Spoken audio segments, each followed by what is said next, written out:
Skol, Vikings, let's win this game. Skol, Vikings, honor your name. Go get...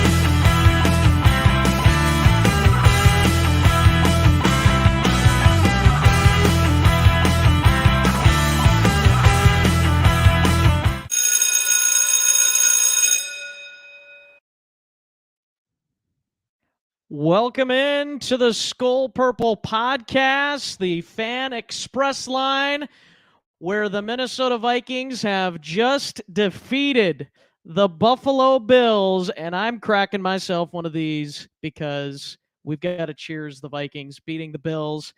And I had my doubts multiple times throughout the game, but here we are.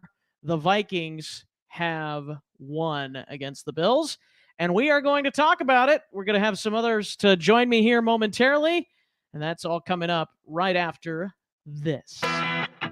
Win or lose, at the Skol Purple Podcast, we are here to analyze the game, answer your questions, cry with you, or celebrate together. It's the Fan Express Line, presented by the Skol Purple Podcast, and it starts now.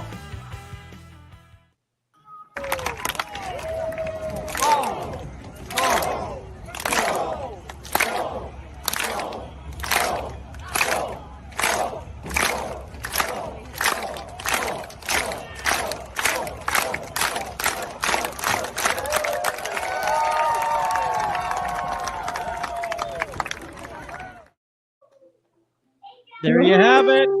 There's the horn. There you go. The Vikings are now 8-1. I can't believe I just said that. The Vikings are 8-1. They beat the Buffalo Bills. Are you kidding me? What is going on?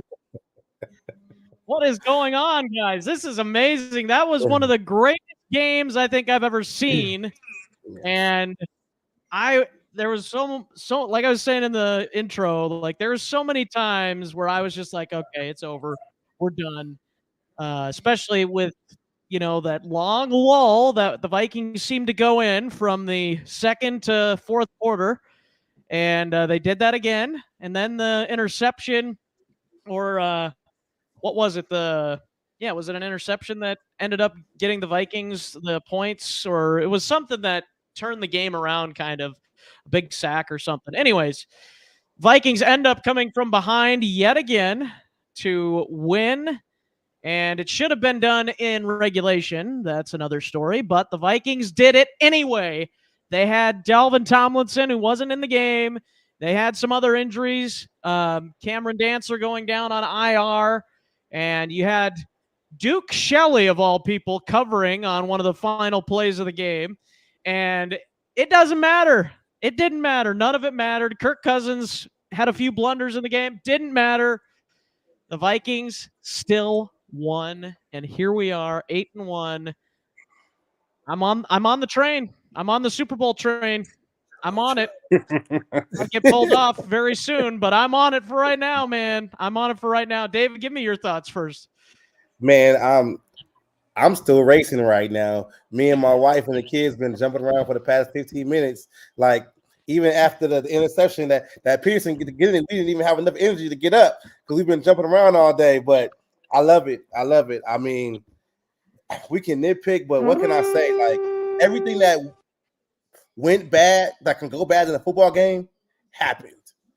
And they still won the game. Injuries, bad plays, bad play calling, Kirk Cousins getting, waffle, throwing the ball over the place. But, I mean, they did it. They did it. Didn't this game have some Philadelphia vibes for anybody? Like, it felt like, okay, this game is going to be turned on its ear. The Bills are just going to dominate from here on out. And then all of a sudden, the Vikings flipped the switch. They flipped the script, and they made sure what happened in Philadelphia did not happen today.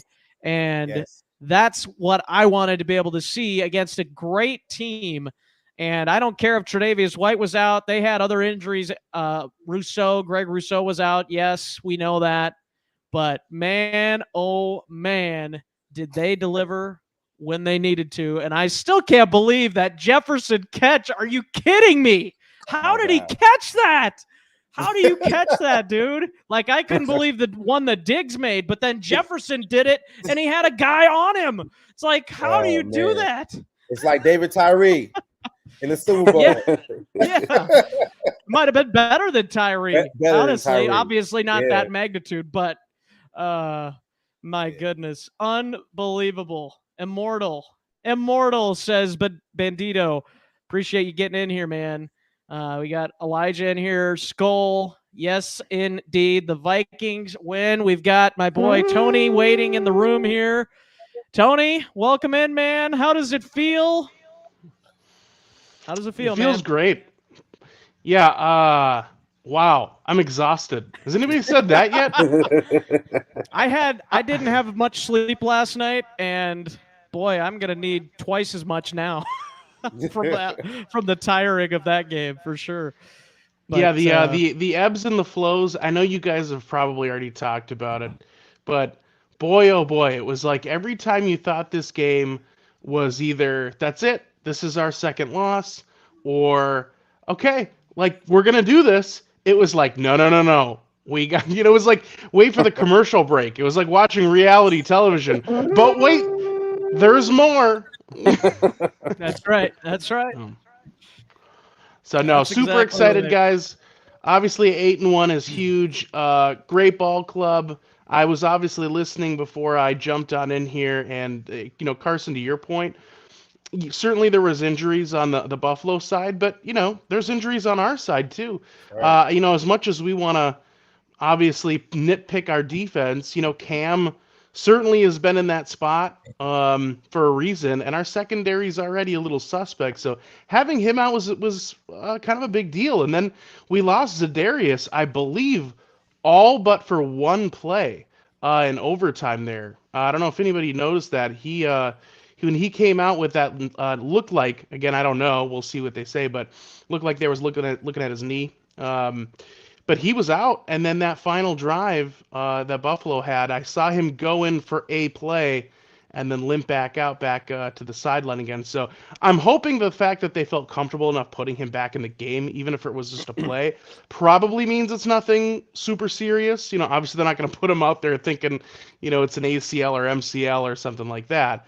But we hope that this is more of a take a few days off this week and we can get him back on Sunday, because it's Cowboys, baby. They're next. So That's right. They're next. The Grim Reaper's coming for the Cowboys next, or That's I should right. say the Kirk McClutchins is coming for the Cowboys next week. So Daniel, I don't think we've actually had you talk yet. You've been waiting so patiently there. So let's hear your thoughts, man.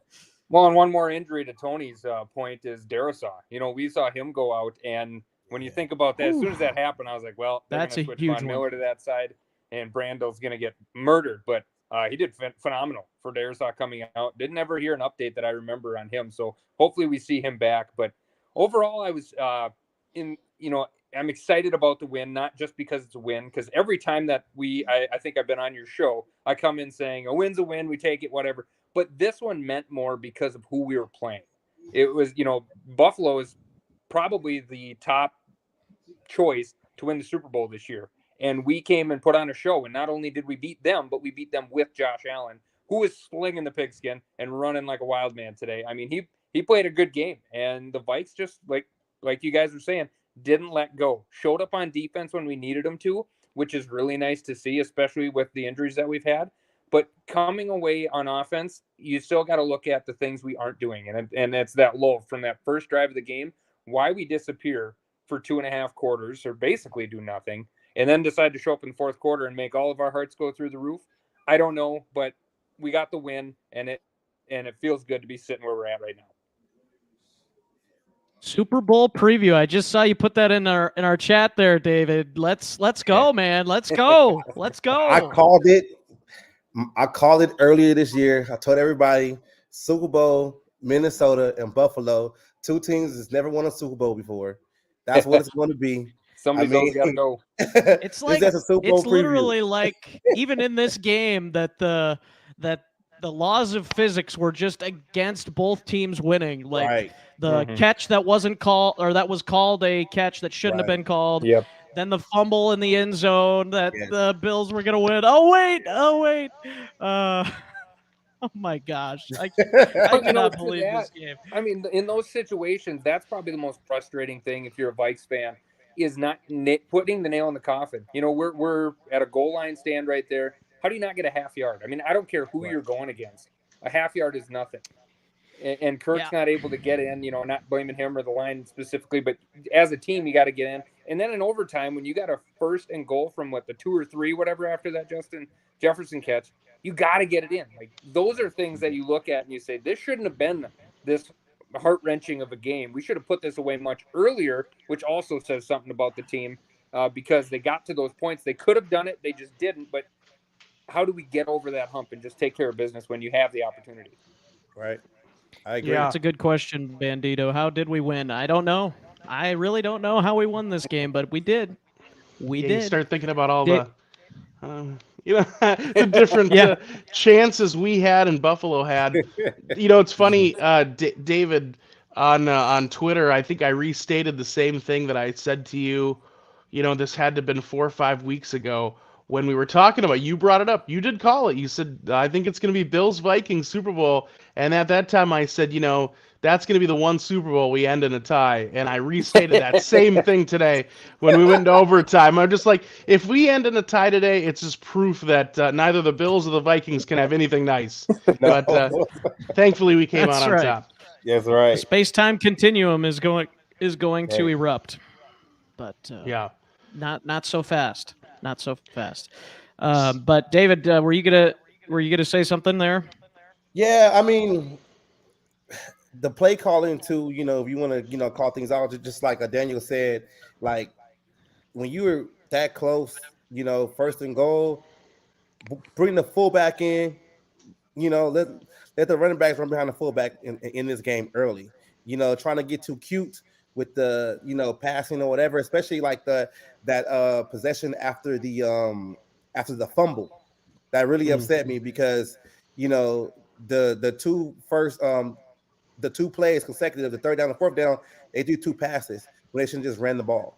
It's like the play calling should get a little bit better, but it's kind of like you got to expect that considering Kevin O'Connor is only in his 1st year. So I can't really fault that too much because that's something that he has to learn.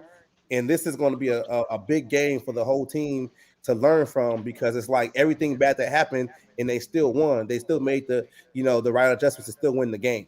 So they got to look at it this week and say, hey, if we got the game on the line and we can win it, what can we do better to close this game out and not go to overtime? Yeah, and they got to figure out that getting plays in on time too. The almost delay of games. I mean, the wasting of the timeouts in the first and 2 second timeouts. half. Yep. 2 timeouts early. Yeah. Unbelievable. That is correct. But I wanted to mention that point that you made, David. Like, that was the same thing they did last week against Washington on 4th and 1 and 3rd and 1. They had it 4th and 1, 3rd and 1, decided to pass both times, and they didn't get it. And it seemed like neither one of those plays were like within the first 5 yards. Now I get it. You're trying to maybe confuse the defense. Oh, they aren't, maybe catch them sleeping or whatever, but come on, you got to run it at least one of those 2 plays, don't you? Right. Like, yeah. You got to run at least one of those plays, So especially they got to get better. The average that Dalvin was running at today. I mean, he was running at what, over 4 or 5 yards a clip. I mean, I don't know Yes. why they didn't trust it. The only thing about Dalvin Cook when we get into those 4th and short or 3rd and short situations, he does tend to bounce outside, and then we get negative plays. You know, I think that's where if that's the mind, you gotta, you know, coach. That's coaching. You tell him when we're in this short goal situation, you just lower your shoulder and you fall forward. You know, basically that, or just send in Madison because you know he's a guy that likes to rough and tumble in there too. So I think there's a coaching moment there too because maybe O'Connell in his head is saying, you know, if I hand this off to Dalvin, like we saw there in that 4th and goal or that 1st and goal situation in overtime, if you hand it off the backfield and he tries to go sideways, you can lose big yards too. But that's a coaching moment when we got to say we should be able to run in this situation. Why are we feeling the need to throw? Correct. True. I agree. Yeah. I agree with that. Yeah. Yeah. And I love to give Tony. credit where credit's due. You know, look, I did love the CJ Ham play call at the goal line. That was phenomenal. Brilliant. That was great. No. Yeah, but I don't disagree with anything any of you said there. But yeah, love the ham call. Mm-hmm. That's right. Forget the turkey. Give us a Thanksgiving ham, baby. Let's go. Yeah, Carson's feeling punny today.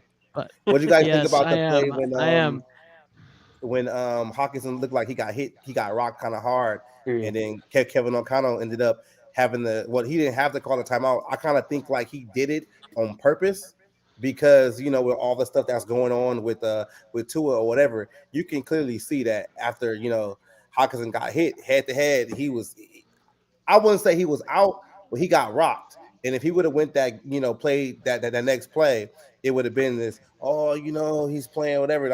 I give O'Connell the credit for actually taking the time out and getting him out and getting him to the tent and having to come back a couple of plays. So now there's nothing they can say about it. You know, he can keep playing the next week. I thought that was really, really smart and kept the players safe. Now, one thing I do want to say, and I tweeted this out on the Skol Purple Podcast Twitter account, at Skol Purple Pod, by the way, and as you can see there. But I thought that Kevin O'Connell should have taken the initiative there on that completion to Gabe Davis in overtime and call the timeout. Because not only could you give your defense a rest, but also you give the officials an opportunity to look at that, and they would have seen it right away had he called a timeout there, and it would have been ruled incomplete. There's 20 yards off the board right there. So that, I think, is something even, you know, and maybe the people that are up in the office for Kevin O'Connell too, like they should be saying, okay, that's incomplete. Call a timeout, you know. And now I do blame the officials, the league officials too, for not stopping the clock. But at the same time, you had that timeout. It was probably not going to be used if you didn't call it, and it wasn't used. I don't think the Vikings ended up using that final timeout. So I would have called the timeout there because, like I said, also giving your defense a rest because it looked like they were kind of struggling there for a little bit. And yeah, and part of it was too with the playing really deep coverage, prevent defense. You know, but so that was why the Bills were able to get so many of those chunk yards. But yeah, it was crazy. There's definitely nitpicks. Both of Cousins' interceptions, like what is going on those?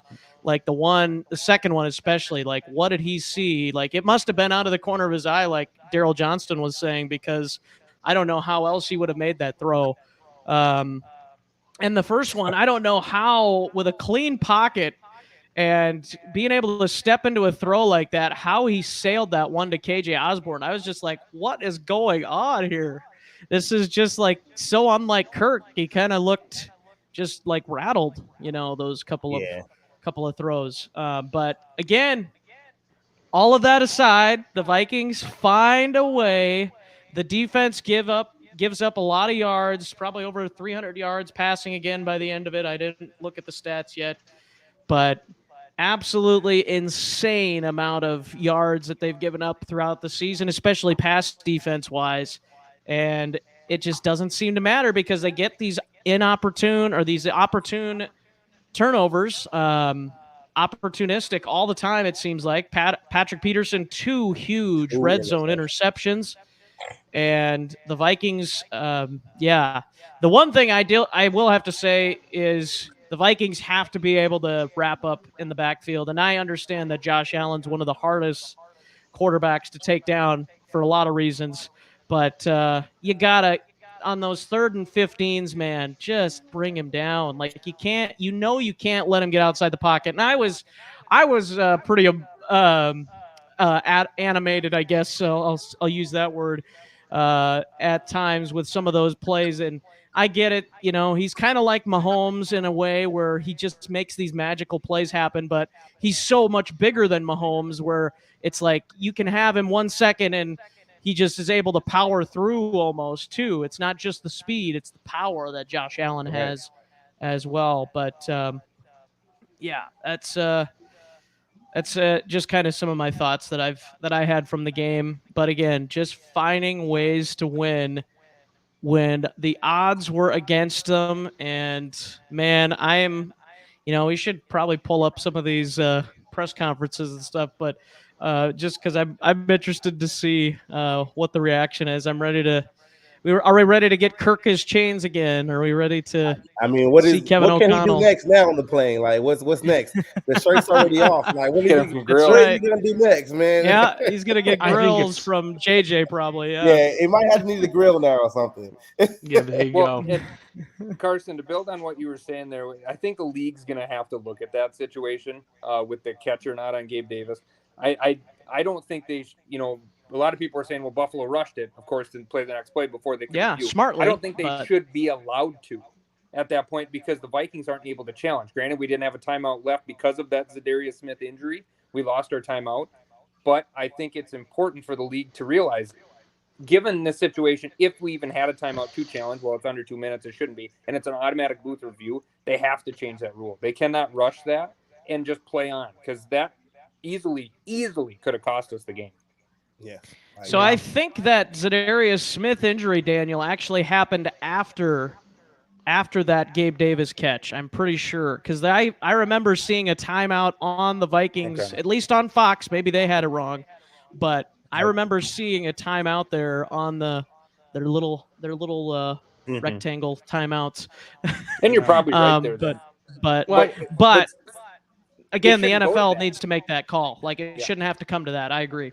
Yeah, and I think to Daniel's point too, it almost penalizes the Vikings because it's not like if we take a timeout and then they decide to review it, they're going to give us our timeout back. No, they're still going to eat our timeout. Exactly. So then it's like we almost have to burn a timeout to get them to do their job, which sounds kind of bad, but I that one was nuts. And to be honest with you, it took until maybe the overtime replay for them to really go back. And when they brought Dean Blandino in on Fox, and then it was like, oh yeah, it wasn't a catch because right away, because of the rough fashion it was like, actually, I thought it might have been a catch. It looked good. But then when they brought in, good old Dean, that was definitely not a catch. So it is what it is. I think that one question I want to pose to the group because this has to be on all of our minds, and I'm surprised we're a half hour in. Yeah. My question is with that too is, do we all talked about this as a group weeks ago, 3, 4, however many weeks ago it was. And I think at the time we all agreed, and I certainly would have agreed with this back then, that the way that Zimmer handled kickers was wrong.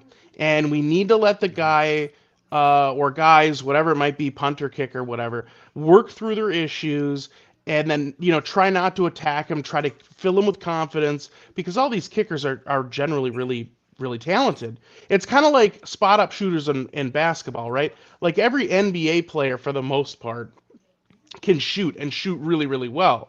The difference is, can they shoot live in an NBA game when all the pressure's on the line and you're facing NBA players? That's the difference. So all these guys can kick. It's just, can they kick in a real game scenario with the pressure and the line? And so my question to you guys is, do we still continue to try to get him out of the slump? Because clearly he is in it. I don't know if it's getting better. It might even be getting worse. Or do we bring in competition, or does that make what we have worse? So that's just, I know that's the $1 million question, but I wanted to pose that to the group. I started off. with the kicking situation, this is gonna sound real weird to you guys. I think that Miss PAT won us the game because if you think about it from that standpoint, if he makes that field goal, then it's 3 points, right? When the Vikings got the ball back, they were like highly aggressive to score to win the game.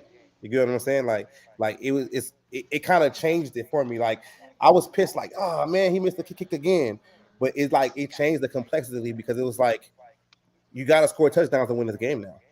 You there's nothing. The kicking is completely out of it now, and I do agree. Like they shouldn't have brought a kicker in during the bye. I would have thought so, but it's kind of like it's kind of like the Odell situation to me. It's like you got people saying Odell's going to go to a team and be good.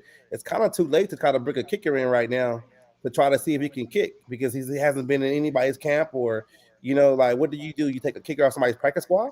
Like I don't know. I think you got to roll with it, and you got to get to the point to where it's like, if it's 45 yards or or less, let him kick it, and if it's fourth and whatever, you're just gonna have to start going for it. That's just how it's gonna have to do that. And I agree with you, David. I think at this point in the season, there's not just kickers lying around that are going to come in and be better, but I think it is worth bringing in a guy to just compete because that might give Joseph that much extra incentive to shape up, to figure out what's going wrong and fix it. Because inside 50 yards, he's still money. He's 100%. Right. Like the guy can nail those field goals, and that's what we basically been missing as Vikings fans for so many years, is a guy who can just consistently make field goals. And he's been able to provide that. Now, outside of 50, he's struggled obviously this year, and then PATs is a detriment. But this was the first real opportunity for it to really cost us a game. I mean, he's had the other misses throughout this year where it's been close games and we've come out with wins, but this one looked like this one might actually cost us this football game. Is this Miss PAT? Now, are we waiting for that point? Because that game might actually come in the playoffs and then season's over. When we finally wait to change things up because he missed a big PAT and it cost us in the playoffs. But we're not there yet. This is just regular season, but I think it's worth bringing in another guy just to see what they got. Like I say, I don't think we change it up at this point, but I think it's worth a look. I agree. Unbelievable. I just keep going back to that. But to your point, I agree. I agree with that because it is something that the Vikings seem to. I don't know where I'm going with this. I'm just going to throw it to Tony. Tony, go ahead and talk about this a little bit more. Yeah, I guess I don't know the answer. It was a good faith question, and I agree with both of you guys for different reasons. Like, I think bringing in competition, it just depends on the kicker. And I don't know Greg Joseph certainly as much as our coaching staff. If they feel like that's going to push him, then do it. And then, but if they also feel like that's going to break him down and make this situation worse, then obviously we don't want that either. So I'm sure it is a delicate situation, one that they're actively trying to figure out. Hopefully he gets it right. But I mean, Daniel, to your point, like at some point we're going to need him to be on. And when you face these good teams, I mean, we saw it today. It's the little things here and there, and we're not always going to get bailed out by these crazy moments, but we're bound to have crazy moments going the other way where we need him. And so, yeah, I don't know. We'll hopefully we'll figure it out, or he'll figure it out. But it is something that I was hoping to see kind of correct itself, and it just seems to me like it's not going away. And I can't remember the last game where I felt super confident in him. So it's just or in any kicker, but that's just my Vikings fandom. But now I know where I was going to go. There is not a Justin Tucker just lying around, and that's exactly kind of what you guys were making the point of. Yeah, exactly. But there's not another one just lying around. There's just not a solution that's available right now. They're going to have to wait till this offseason to get a kicker and hope that they are the solution, or they're going to have to draft one or something. But yeah, Greg Joseph definitely needs to go at some point. And I go back to this. That's why I loved the Minneapolis Miracle so much with Diggs. It's because the Vikings didn't have to kick the game-winning field goal. I know that was Kai Forbath, different kicker, but the Vikings, Diggs is like, you know what? Forget the field goal. I'm going to score the touchdown and end this thing right now. Forget the kicker. Get out of here. And that's why I love the Minneapolis Miracle so much. That's why I love Diggs so much. But yeah, so we'll always love Diggs for that moment. But man, he played a heck of a game for Buffalo today too.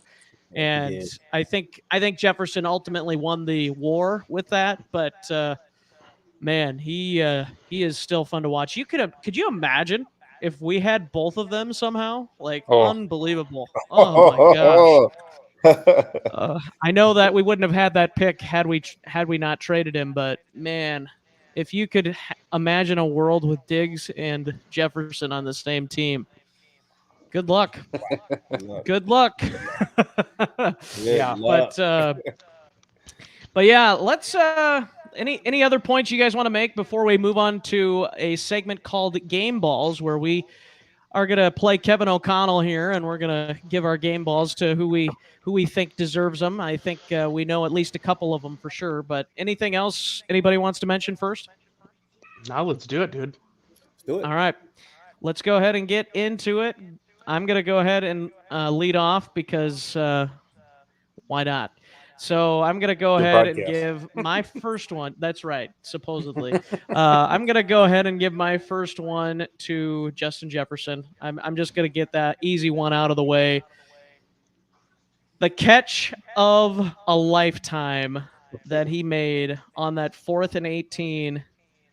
Are you kidding me? How did you make that catch? Like that image is going to be forever instilled in my memory, and probably for the Bills defense too. But my gosh, how does that even happen, man? Like the fact that happened is still just mind-boggling. That catch alone, and then the catch to put him inside the 5-yard line when we're like, oh yeah, now we're gonna probably score a touchdown. Obviously didn't, because the offensive line had to give up a sack there, but didn't matter again. Now, again, I go back to this point though. When will it eventually matter? Is it all going to catch up to us in one game, or is it just going to, just be these things that, that make the games difficult, and we just keep finding ways to win these one-score games? But Justin Jefferson, I'm getting on another tangent. Justin Jefferson gets my game ball, my first game ball. We'll probably do 2 each. By then, we'll probably have all of the players. So yeah, all the teams. So let's go to you, Daniel. Who do you got your game ball going to here? I mean, you could say the defense, but to narrow it down, I mean, Patrick Peterson. For most of the game, he wasn't targeted. I mean, that was probably their game plan, knowing that Cam Dantzler's out. Let's fire at anybody else. But he still comes up with 2 picks in big moments. Those are drives in the red zone where the Bills have the opportunity to basically win the game in both of them, and the veteran comes up with a big interception. So I think, it's just being in the right place at the right time, but that's the knowledge on the field that he has. That's his experience as a player. So Patrick Peterson is a guy that definitely earned the game ball today. All right, let's go to Tony. I'm going to go with another probably low-hanging fruit here, but I'm going to go with Kirk Cousins. And I know he had the 2 picks, but this is the difference in Kirk Cousins this year than the Kirk Cousins we saw last year for sure, and maybe even some years prior with Zimmer, is that even though he made mistakes, we need him to continue to try to push the ball downfield and to take risks. I mean, I know it didn't result in the game-winning touchdown, but that last throw that he threw to Jefferson to take us down to 3rd and goal at like the 2 or 3, that was an amazing throw. That's a throw he probably does not make last year because he already has 2 interceptions. He's already probably gotten chewed out enough on the sideline about risk-taking, and he probably either dumps that off, throws it away, but he doesn't try to make that toss. And that's the thing with Kirk Cousins. And I think that's the reality or I should say the realization that most of us Vikings fans should come to with Kirk, is that sometimes he is going to make mistakes. but he does have talent. He has the ability to make these really, really good throws. And we need to continue to have him push and be confident so guys like Justin Jefferson, as we saw today, can come up with these amazing plays because that's how good teams win games, is great players making great plays. All right. David? I'm gonna go because you guys took my guys. I'm gonna go with Dalvin Cook. That 81-yard touchdown run pumped the team up, and it got the momentum That's right what it back. was. Yes. It got it right That's back. what I was thinking of earlier, the big play that was the difference. But yeah, looks like Daniel had to yeah, Had to he scoot. might pop back in. But go ahead, David, Yeah, sorry. yeah. Like at that time, it was looking really lethargic out there. Like it was really looking really bad, and Yeah. that 81-yard, like it kind of pumped the team up. The momentum just all right. They're back into this thing, you know. So I'll give it to Dalvin for that just that one play alone, you know. Yeah. No, it was a huge momentum swift for sure. Yeah. Switch. Swing. Daniel? Yeah, that's right. There you go. Daniel, let's hear your second game ball and then final statement from you. I know you got to get going, so Yeah, dad things. Had a newborn on Monday, so I'm just trying to help out. Congratulations, congratulations. man. Hey, Thank you. Hit the Viking horn for congratulations. that. Thank There you you. go. Third boy, all going to be Vikes fans, so hopefully they get to see one before they die at least. But anyway, That's right. but I think the final I one would is not recommend giving this as baby formula. my final one's going to be Maybe the guy someday. that we got 8 days ago, T.J. Hawkinson. I think what he's provided to this offense is exactly what they've been missing. I mean, for them to go out and get a guy like this who was able to not just cling on to the offensive playbook, but provide the way he has as early as he has, I think has meant and paid dividends. I think it's opened up our run game a little bit for Dalvin to have the success, and I think it's definitely taken off pressure of Jefferson because he's that other guy. Thielen's good, Thielen's reliable, but he's just not the old Thielen. Hawkinson is the other receiver that we have. To me, is our second best receiver currently on this roster, and I think he is the most important piece that is going to be not in the stat sheet most of the time. I know he had 9 catches last week, probably ended with close to that this week, 7, something like that, with some pretty good yardage. But a lot of times he's not going to be big target guy. At least he's going to provide when we need big first downs, and that's what he did today. So I think T.J. Hawkinson for just stepping in and what he's done the last 2 weeks, especially, but today in big moments again, has been pretty impressive. So I love having him on the team too. Yeah. Any other things you want to get out there before we head off, Daniel? No, I'm looking forward to next week. We finally got this monkey off our shoulders and worrying about, are we a legit team or are we just 7-1 and we're knocking off a bunch of no names? I think this proves that we belong where we are atop the NFC, and not just the NFC North, but the NFC. We're right up there. Obviously the Eagles are still out of reach because they're the one that gave us our loss, but I think that this proves that we're a team that's up there. So I look forward to next week and hopefully continuing that trend against another good football team. All right, Daniel. Hey, man, always appreciate it when you can join. And Skol, man. Thanks, guys. Skol. Skol. All right, Daniel. We really appreciate him being in here. Let's go ahead and I'll give my next game ball. And T.J. Hawkinson, that was an underrated one. I like it. I'm gonna say C.J. Ham, the guy you mentioned, that touchdown run. I'm gonna give it to him. That was huge, and maybe I should give Kevin O'Connell a game ball for the play call. Also, was gonna mention the KJ Osborne catch on that 3rd and long inside the 40 to put him inside the 5-yard line. I think it was. That was a brilliant play call. That was a brilliant play call to find Osborne open down the sideline. But I'm going to give my game ball to C.J. Ham, my second one, just for that touchdown on its own, because that was a huge touchdown, and we saw that those goal line touchdowns are not as easy as they look sometimes on that one of the final Vikings drives there before the Bills buffed the snap there, but First, that first, I'm sure Bills fans are very happy about that right now. first touchdown for Ham in 5 years. Wow. Yeah, that's what he was saying. Yeah, That's what Joe Davis said. I yeah, was like, whoa. I kind of laughed because I was like, what? yeah. But I had to, but no, apparently that is the case.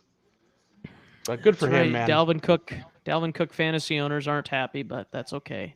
He's Yes, been road grading for long enough for Madison and exactly. Cook. That's right. That's right. He needs a little love, a little fullback love. So, Tony, what do you got for your last game ball here? Yeah, I'm gonna go with one that's a little out of the box. Might be a little controversial in this podcast, but you got to give credit to where credit is due. I'm gonna go with my last game ball. I'm gonna give it to Ed Donatel because I think for the last 3 weeks we've actually seen this defense play some pretty decent defense. And Mhm. look, it's not perfect. Are there holes? Absolutely. Do we have weak spots? 100%. But we're winning games. They're coming up with plays, and it's not just the turnovers.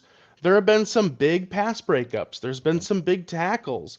So that he has seemingly found a way to get this team to play winning defense. Helps that the offense has been able to come through in stretches.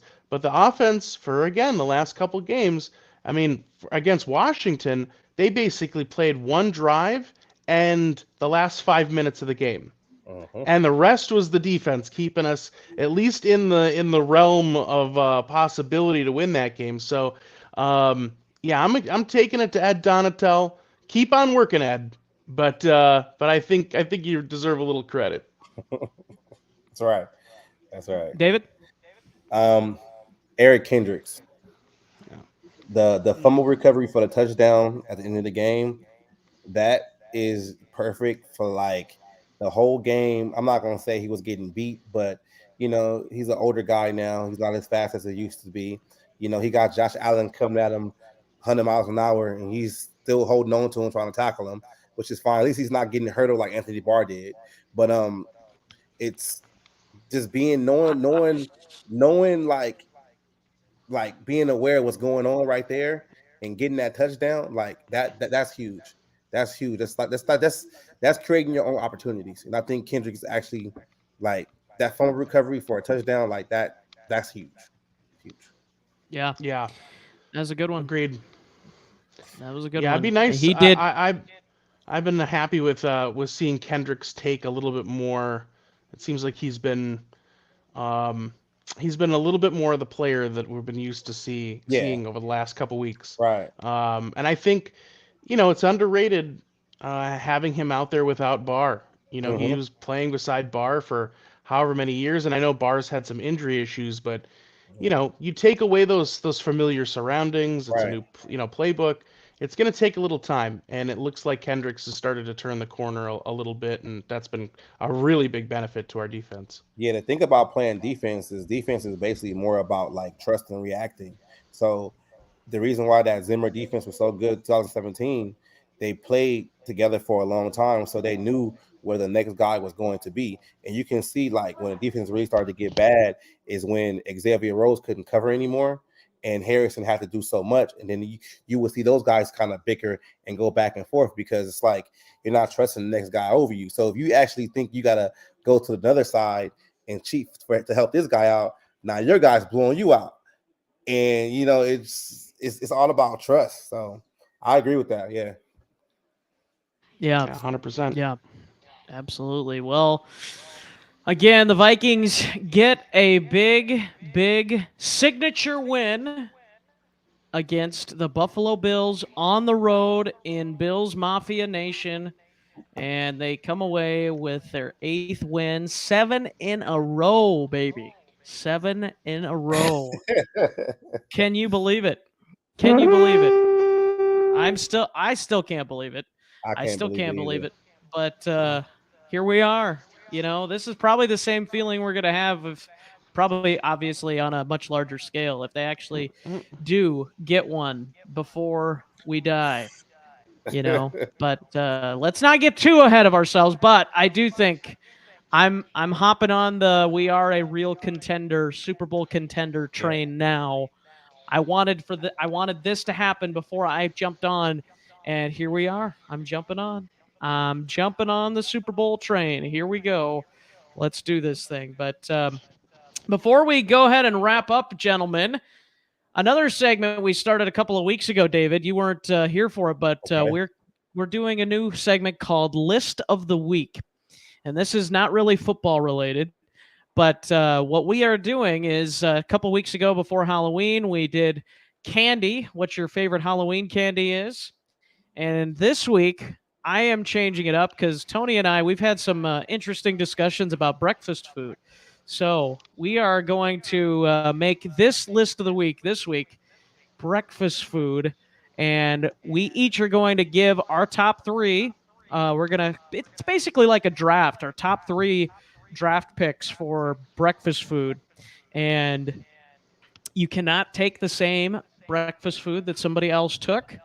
So that's where it becomes a little harder. But let's go ahead and dive into it. And I'm gonna go ahead and give you the first option here, David. So what is your favorite? This we're going from 3 to 1, so it is kind of hard in that regard. But you could change it at the end. But we'll start at your number 3. Okay. Number 3 is probably going to be an English muffin. That's Ooh. that's great for me. Like, especially because it has like the nooks and crannies where you can actually put the jelly on top of it and actually soaks in there. Yeah. A waffle for the same reasons, and the smoothies count as breakfast. I mean, they could. I think so. Breakfast smoothie. Yeah. I'm assuming fruit, not right. meat. Yeah. Yeah. A sausage smoothie, yeah. breakfast smoothie. Oh Yeah. man, Just cracking that egg in there. Yeah. Yeah. Fruit smoothie. That's my 3 right there. All right. So we got. All right. So Waffle it was. and a fruit smoothie. So it's English muffin, and then what was the middle one again? Waffles. Waffle and a fruit smoothie. Waffle and Ooh. smoothie. Okay. All right. Well, Carson, I'll. Tony? Do you want to go, or you want me to go? Go ahead, Tony. All Take right. them all. Well, I'll take them all. So I'm gonna go. Boy, number 3. I'm gonna go with sausage links. So not the grudge, just the sausage links. Maybe dip it in a little syrup, And then I'm gonna go number 2. I'm gonna go pancakes. Since you took waffles there. I'm gonna go pancakes, and then number 1. I'm gonna go. I'm not gonna go sweet. I'm gonna go savory. I'm gonna go with biscuits and gravy, but real biscuits and gravy. I grew up in the South. I now live in the Midwest. South has the best biscuits and gravy, hands down. I'm sorry, Minnesota. It's just the truth. Well, I really like that. That is a really good list. But I might have you all beat. I'm going scrambled eggs, number 3. Ooh. I'm going French toast, number 2. Since you guys took waffles and pancakes. Nice. And I'm going bacon, number 1. There you have Bacon it. is a lead. Scrambled eggs, bacon, and French toast. That sounds amazing right now.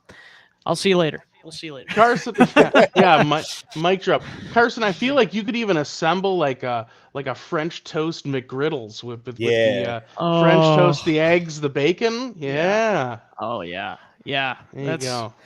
Again, I'm leaving. We'll see you later. But there you have it. List of the week. And let's close the show with our final statements, gentlemen. Again, Vikings getting the victory. Unbelievable fashion, 33-30 in overtime over the Bills, 8-1. Like I said, my statement is I'm hopping on the Super Bowl contender train. There's a lot of holes on this team, but it does not seem to matter in the end. And here we are at 8-1. I'm a firm believer that this team is a competitor for the Super Bowl. Yeah. And I had my doubts, and I still have my doubts going forward, but I think you got to throw them in the conversation as a legit contender. If you beat the Bills on the road at that place, you got to be thrown into the conversation now. You have to. You have to. So, congratulations to Kevin O'Connell, despite a couple of mistakes on his part as well in the game. We mentioned the 3rd and 1 and the 4th and 1 play calls, and maybe a couple other times. But overall, Kevin O'Connell, he did what he did. Bring home the bacon, Kirko. The chain is going to get heavier. That's right. That's right. So, David, what is your final statement? My final statement is this is a resilient team, and I feel like everything that could go bad into a game with injuries and misplays and Kurt Thorne picks, all that other stuff, they still were resilient enough and still kept themselves into the game. So they're going to look at this film and they should be able to get better. And another thing too, this win actually puts the conference, the NFC North, it's basically over. So if you can win enough games, and you can't really predict to see what's going to happen with the Eagles, because I would love for the Vikings to have the bye.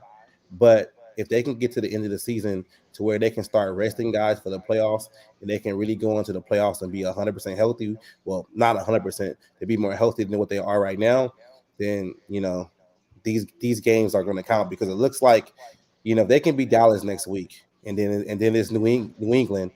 That's 10 games already. So you're basically solidified a playoff spot. So, I'm just liking what I'm seeing. I can nitpick all day, but they kept themselves in the game. They didn't give up like we saw what Zimmer teams did, the past couple of years. Like, they don't win these games last year. Let's just be honest. If this was last year, they lose this game long time ago. So they were resilient. I mean, they got a lot of heart. These guys got a lot of heart. They got a lot of fight in them. So, I mean, probably the best game I've seen in a long time, really. Yeah. Fantastic stuff, David. Hey, man, we always appreciate it when you join. Hopefully you can keep on joining us throughout the season. I will. We'll look forward to doing this again after the Vikings go 9-1 against the Cowboys next week. Yes. All right. Thanks, guys. Man. You betcha. Have a good one. And Tony, we now go to you, sir, for your final statement after a Viking victory. Feels good to be 8-1, doesn't it? Sure does. It was a good win. It was a scrappy win. What we sometimes forget is that the best teams year in and year out, the teams that win the Super Bowl, that make it deep in the playoffs, they win games like this. It's not like, I think sometimes we get so wrapped up into, I want to see my team beat another really good team and just blow them out of the water, have it be a blowout win. The reality is that it just doesn't happen like that, or at least that often. So I agree with you. I think this definitely, if the Vikings weren't already in the conversation, this puts them in the conversation. I'm excited to see where we're going to go. Are there still holes to fill? Are there things to work on? 1,000%. But this team has a little magic, and I think it's about time that we acknowledge the magic. This feels a little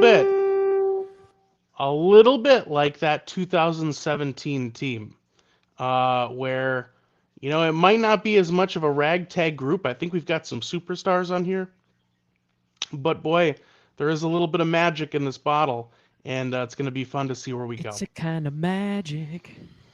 Yeah, I thought I was going to go with a little X-Tina. A little Christina Aguilera. There's a genie in a bottle, which is, sort of like magic. I don't know. Yeah, that's right. oh, it's magic. There you go. Oh, nobody little did it. pilot okay. for you. One hit wonder, Yeah. But I like it. Very good. Very good, man. Well, hey, thanks everybody for watching, and thanks for those of you that will be watching. Make sure to like, subscribe, ring the bell for more great content.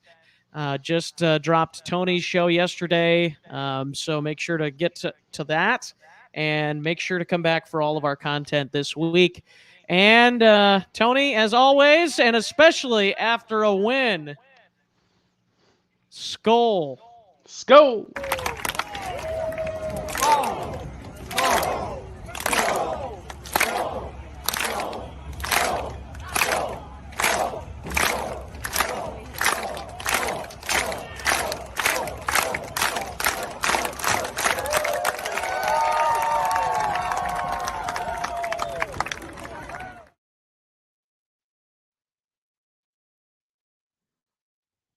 Skol Vikings! Win. Skol Vikings, honor your name. Go get that first